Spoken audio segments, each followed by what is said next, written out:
Hi, this is Dominic from Paphos Life, and in today's Christmas edition I'm going to have a nice drive around the top end of the Azusa Valley. So let's have the map up, and we're going to start by going from Polemi to Kannaviou Reservoir, and then up through Pano Panagia, back down towards Statos and Photios and then Choulou, then around to Letymbou and back to Polemi.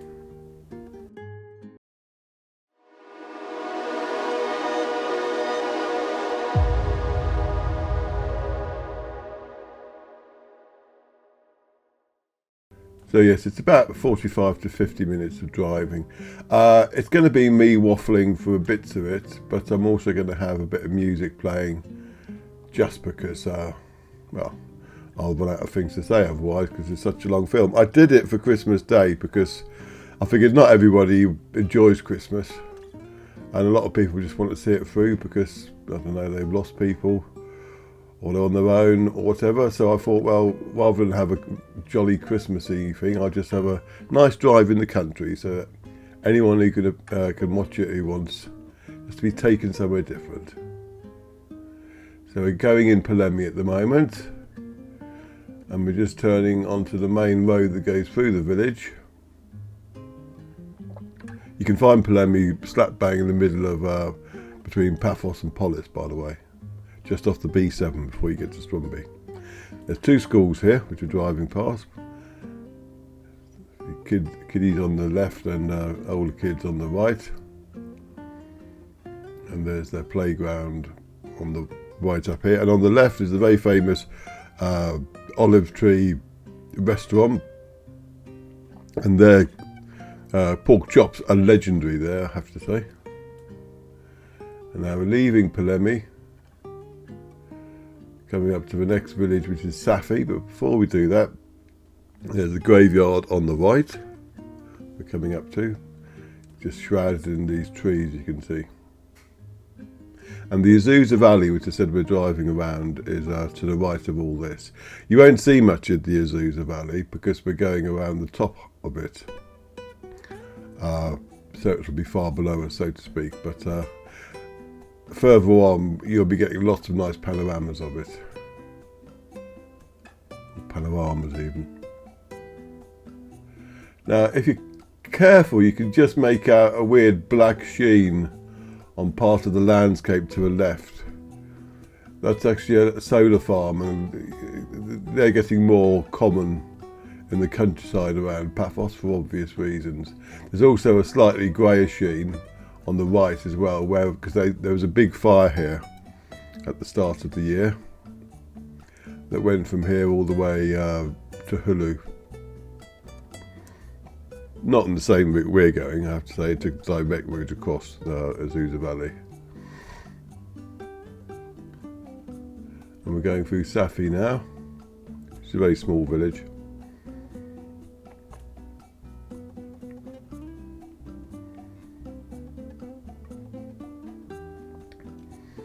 Countryside around here at the moment is now very green, apart from the burnt bits, obviously, because excuse me, Cyprus is basically if you like, a country of two halves, in the sense that, like, two seasons, I suppose. Or you can see the solar panels farm a lot more clearly there now. And I'm always surprised each year when the switch from brown to green occurs.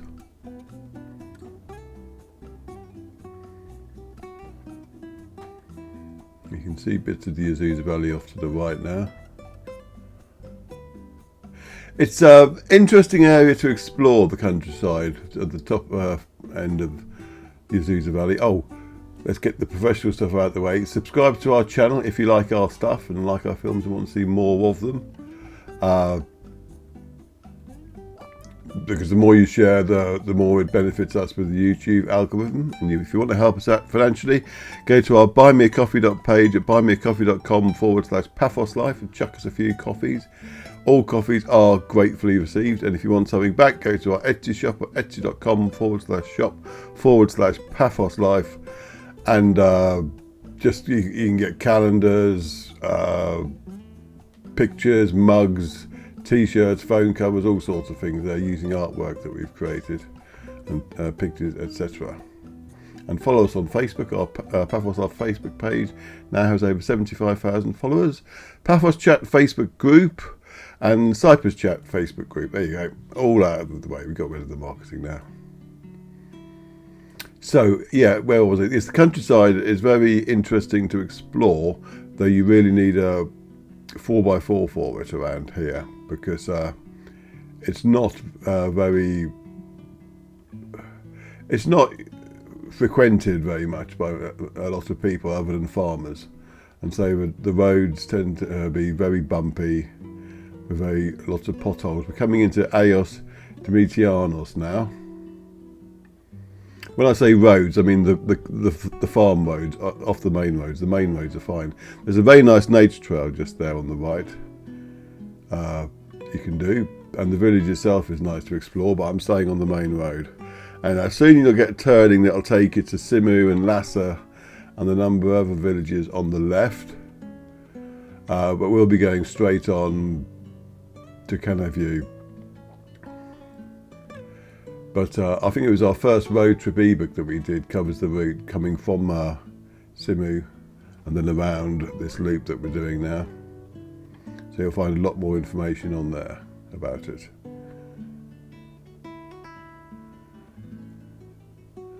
Right, after this junction we'll have our first bit of music, and I'm not going to tell you who it is or what it is because we get all these files off a download site. So just enjoy it.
Right, we're now coming into Kannaviou, and this is an interesting little village. There are a couple of nice taverns here, which you'll see on the right soon enough. Very close to each other. I used to think that they were the same place. There used to be another tavern as well, but I think that closed few years ago now. And there's plenty of places for parking for you to go exploring. And there's I call it a river that runs through here. I guess it's the River Azusa. And normally it's dried up, but when the reservoir overflows, it's like a raging torrent. Fun to watch. You'll see well, not the reservoir, but you'll see the dam itself fairly soon. And there are a number of turnings you can take on the left, which will take you to more villages up on the hills. I featured them in previous films, and they're it's nice exploring, and you'll find a few village museums in amongst the houses. Not a lot of shops, the occasional tavern though. I mean, if you are exploring here, you're always wise to take some drinks and a few snacks with you, just in case you pick times when nobody's about. And also a full tank of petrol, because there aren't any petrol stations around here. It's a lot better than it used to be though, I mean, in Cyprus. I mean, in the past, once you left the cities and villages, there would be nothing anywhere, but a few have popped up between, say, on the B7 between Paphos and Polis now, and the coast roads up to Pomos way. So petrol isn't as scarce as it used to be. Right, all the trees you can see now part of Paphos forest. And there's the dam straight ahead. They do blend their dams in very nicely, I think, in Cyprus, with the surrounding countryside. I mean, when you're right up next to it, it's obviously a dam, but from a distance, it's a lot harder to spot. This is the same with the Asperkremos and the Evretu as well, as examples. Now, Paphos Forest is very nice to explore. There is a road that goes through it from here to all the way to Kikos Monastery and a few other landmarks within the forest. But the majority of the access points from here are on off-road tracks. And some are in better condition than others, but you really want the 4x4 to go exploring, and also steer clear of it when there's in the middle of the rainy season, would be my advice. Let's have some more music.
Now we're coming up to a nice little picnic bench on the left, which will have lovely views of the Kannaviou reservoir, and there's a mosque there as well, if you're wondering what that strange building is there. And we're heading up to Pano Panagia. Now Pano Panagia is a very nice village. It's also, I believe it's where they buried Makarios, the Archbishop who was the first ruler of Cyprus when it got its independence. So he's a big deal, basically. I think he grew up here as well. And there are quite a number of taverns, there's a supermarket. Well, I say supermarket, it's not like Papantonio's or something large like that. It's a little village one, but you'll still get provisions there and stuff like that. Just going past these cyclists.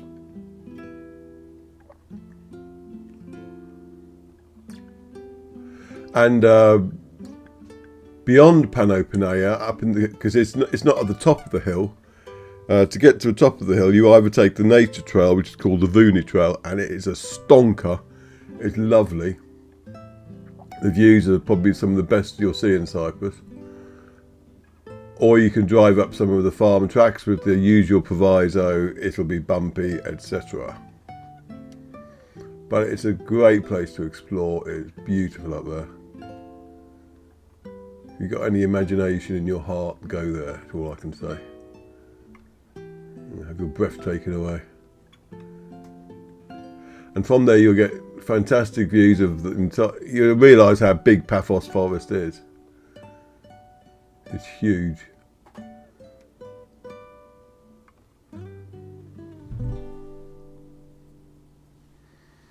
It's one of the reasons why I get a bit surprised whenever somebody chops a tree down in the city of Paphos or wherever. There's an uproar by the Greens, and it's like Cyprus has got an awful lot of trees in it, and if they chop a couple down in the middle of a city and plant a couple of hundred elsewhere, so what? It's my attitude. That might offend people, but I don't care. People should be allowed to evolve and grow. Same with towns and cities. I mean, let's face it, if Britain was the same as it was back in the 1800s or 1900s, it wouldn't be that nice.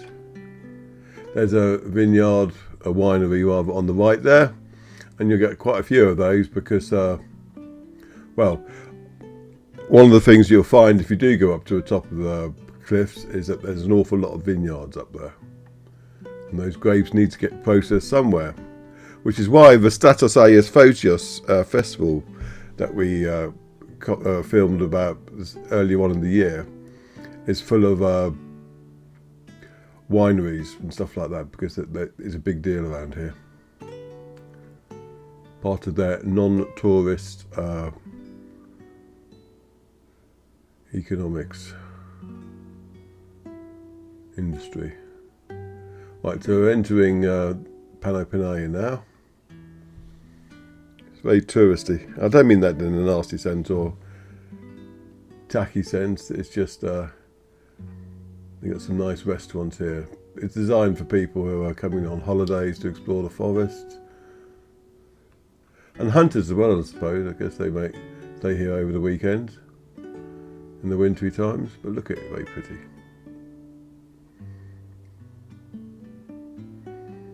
Now you get the occasional flicker of the camera. That's just because the lighting, you're going from shade to bright sunshine very quickly. The camera's perfect. I do love the village here, it's very nice. And just up here on the left is the start of the Vouni Trail. Just in there, if I remember rightly.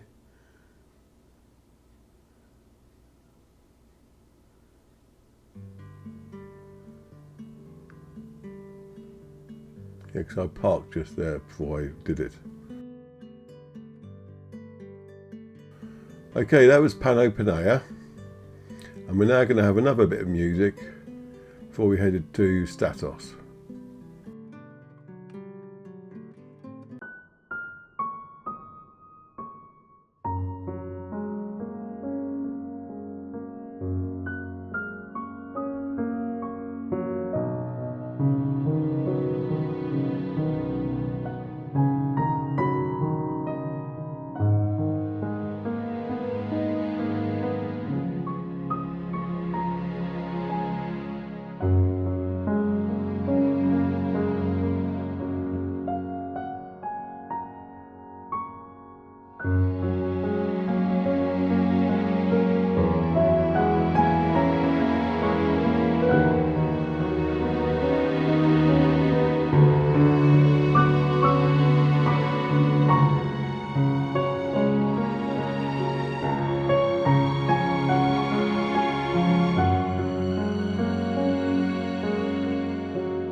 Now, if you carry on up that road, you get to Statos Paphos, and it's basically the main road.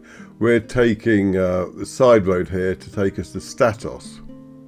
Now, you might want to know what the difference between Statos and Statos Paphos is. Well, Statos and another village, Paphos, were abandoned, it's about 50 years ago now, because of the threat of landslides, and there were earthquakes and stuff like that, and they became unsafe to live in, basically. And a new village was created further up the hill on firmer ground called Statos Paphos. Now, the old villages still remain, and a couple of people, whether they're living in them as original owners or they've moved in there later, I don't know. But there are a couple of people, excuse me, living there. So do bear that in mind if you go exploring.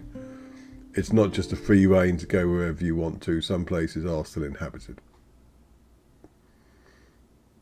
But you can see very nice, these are the panoramas I was telling you about of the Azusa Valley now. Look at that. Gorgeous countryside.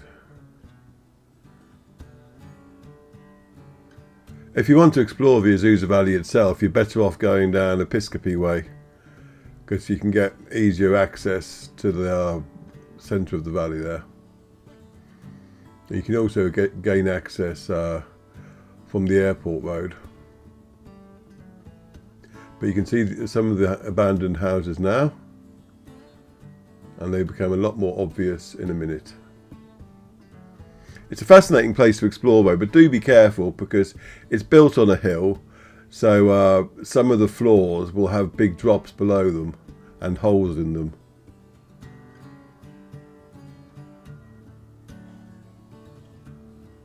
Excuse my wife coughing in the background. She's got a bit of a cold which she's trying desperately to shift before she has to do the Christmas lunch, so I'll probably be peeling spuds later for her. That's all I can do to contribute really, because my abilities in making stuffing is not very good. Anyway, I'm talking about Christmas and I said I wouldn't. Oh, shush. But it's very, I mean, you get lots of autumnal colours as well. Now, here's something interesting. There's actually a bit of traffic. I think this is the first vehicle we've come across in the whole of the film. But if you pay attention when you're on these roads, then just reverse to the most suitable passing point and Bob's your uncle. Panic over. I'm going to take a slightly unusual route to get from Statos to Paphos, and there'll be some more music to accompany this route.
I'm guessing this used to be a much more used road, because there are still bits of tarmac on it and cobbles in places as well between Statos and Phaceous, but it came into disuse once the villages were abandoned. I think there's an Ecotech area on the right, because they do wireless internet. Very good actually, we use them ourselves. It's a lot better than the CITA if you're in the villages. You can't get fibre up here yet. And when I say here, I mean Polemi, to be honest. Right, now we're in Phaceous anyway. This is another of the 2 abandoned villages.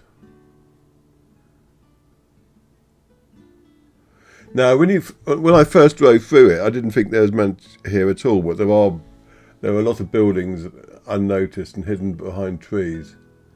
The main feature prominent is a church up there on the top, and this house here is still in use.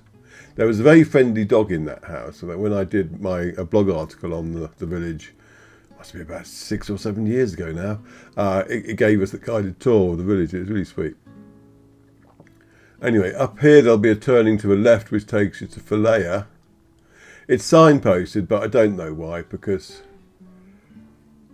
unless you've got an old house there, you'll never go there, because it's mainly just farm area and ruined buildings. Though I think some of them are used possibly as holiday homes or hunters' lodges. There is something there that looks like what's the word I'm looking for? It looks like it's a hotel, and it's got signs up saying that it is as such, and it may well be open during the hunting season only, I'm not sure, but every time I've been through it, it looks quite overgrown. But again, from there's a bit of an off-road route down towards the road that goes from Amargeti to Limona. If you fancy a bit of exploring. And this area around here, which isn't technically the Azusa Valley, I haven't really explored that much myself yet. Because, well, some of the roads can be quite treacherous. Because, I mean, bear in mind, the villages were abandoned because of landslides and things like that. So the soil and the roads aren't necessarily built on the strongest of surfaces. So there is a tendency for roads and tracks to collapse. When I say roads again, I don't mean the main roads like this. I'm talking about the farm tracks. So you need to be careful if you're exploring.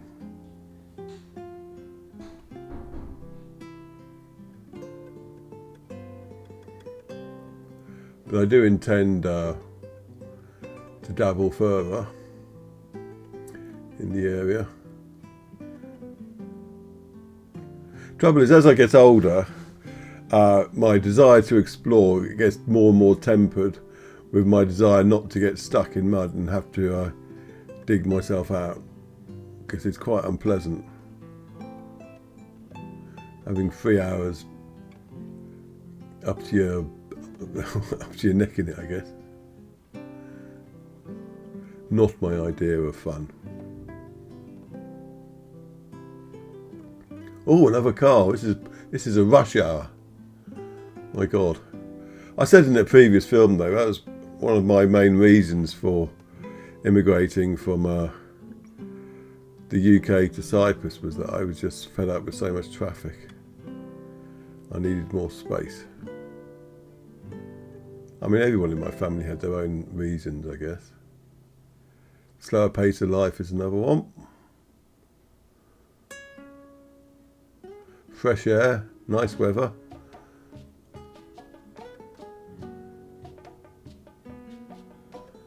I mean, depending on where you live in Britain, you can enjoy country drives like this. Lots of places there as well, don't get me wrong. I mean, I love places like Yorkshire, Devon, all sorts of places, the Cotswolds. I don't know, I guess I've got a soft spot for Cyprus though. At least the Paphos end of it, in terms of my favourite countryside I'm talking about. before I offend anyone from Iron Upper. Hate to do that. Anyway, we're going to be coming up to another music piece now, but there's the exit from Statos of Paphos on the right.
Now we're entering the village of Choulou, and for years I used to call this Choulou because it's spelt Choulou, until somebody pointed out that CH in those instances is silent in the pronunciation. So now I know it's Choulou.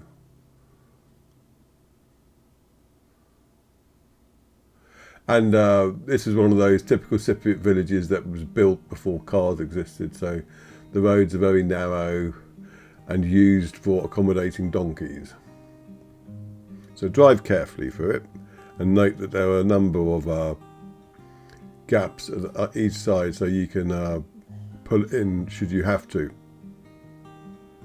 It's a very nice village to explore. Just park your car somewhere and go for a wander. There's a local central tavern. A couple of abandoned buildings dotted around the place, and there's a mosque just coming up to on the right.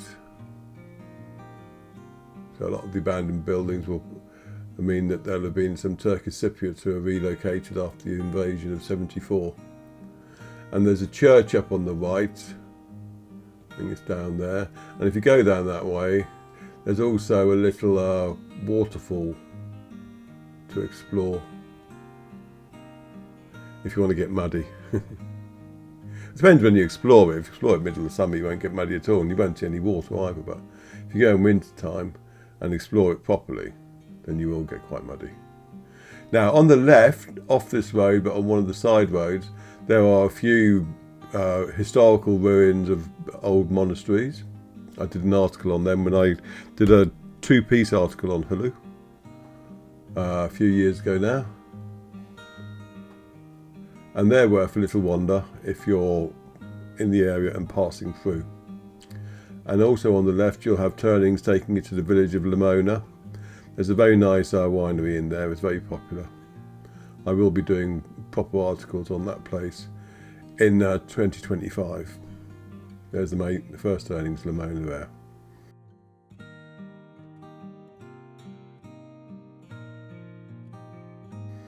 Now we'll have another bit of music.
Now we've driven through the centre of the Azusa Valley, and once I've got past this chap, I'm not sure what he was doing there, but once I got past him, we'll be heading on into the rather charming village of Letymvou.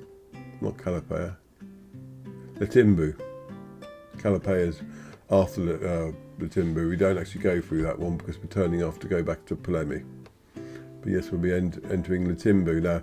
Letymbou has a very nice tavern in it. Well, there are two very nice taverns, but the one that we use the most would be Letymbou Tavern.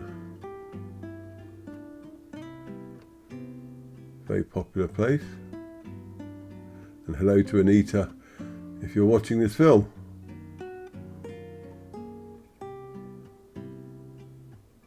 There's a farm beforehand. And there is another abandoned village on the left here, but I wouldn't explore that because it's got a rather cantankerous old farmer living there now who doesn't like visitors. But if you go that way and just drive past that farm, it'll take you into the Azusa Valley, and it's a very bumpy ride, but you'll eventually end up at the Azusa Valley that's below Episcopi. But we're in Letymbou now. Mind the speed bumps. There are a number of churches in Letymbou, some old, some new, and lots of little shrines as well. I mean, there were supposed to be 10 of them, and I did try and track them down. A lot of the separatists will describe the shrines, the bigger shrines, as churches, but bear that in mind. Places of prayer, I guess they see them as. And not all the churches will have weekly services. Some will only have a service on the saint's day of whoever the church is named by. But Cyprus is a very religious country, so do bear that in mind and show respect when you visit such places. It's also why Easter is bigger than Christmas in Cyprus.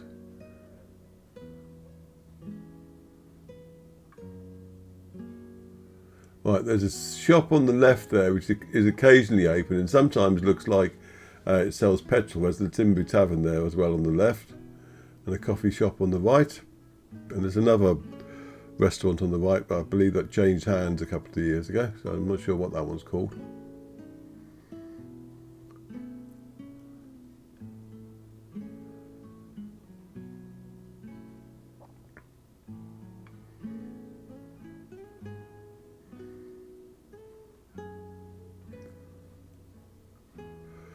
But as I said before, if you want help exploring these sort of roads, do check out our road trip ebooks, because I mean the first one takes you through a lot of this route that I've covered in this film, and it starts and ends in Paphos, so it's easy for you to find your way, and got lots of maps in it, and they're very helpful.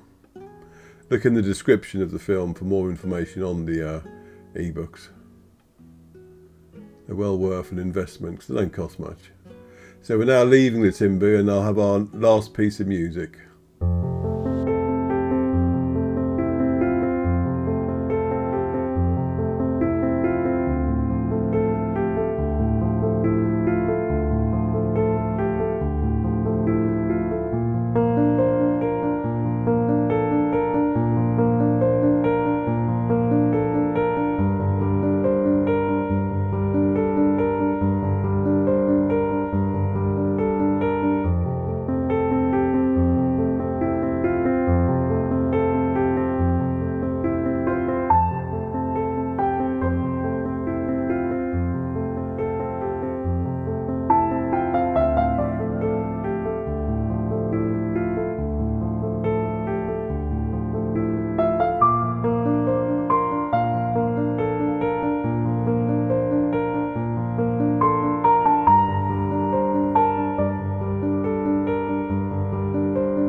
Right, so we're coming back into Polemi now. We've done nearly the entire loop.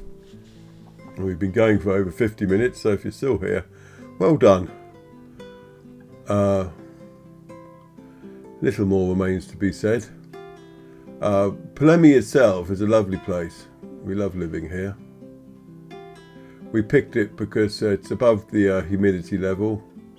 It's equidistant roughly between Paphos and Polis and the Karmas and Paphos forest, so we can explore everywhere easily in Paphos. Whereas if it's like, I don't know, had a place in like Sea Caves or somewhere like that, then exploring the north coast of Paphos would be a lot more tricky for us because it would just take a lot longer. And we wanted a place that was central. If you want a place where you can jump out of your bed and just run into the sea, then obviously Polemi's not for you. But don't discount it if you're looking for a place to live, because it's very nice up here. And the people, the locals, are very friendly.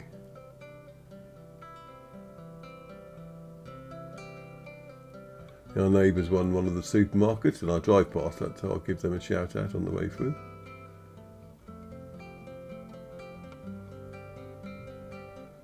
And this is the village itself. It's the main road now and we're turning left here. Right, there's a charity shop on the left and a coffee shop just behind us. There's another coffee shop there. There's a record shop and a supermarket there. And our neighbour's supermarket is this one here. Pavlos. There it is. And in there either Paul or Natalie or one of their parents will be busy working away. They work very long hours and the rest of the village appreciate it. There's the village church. And if you have a problem with your septic tank, the chap in that house there is the one to contact, because he's got his big tanker and he'll empty it for you. We've had to use his service a couple of times over the years and it's always been very much appreciated. Anyway, I don't want to end on literally a bum note, so we're going to finish looking at Mitoki Tavern and the Willow restaurant, which is now inside it. So go there for a nice bite to eat or a drink if you're exploring the area. Thanks for watching and we'll see you in the next film. Cheers.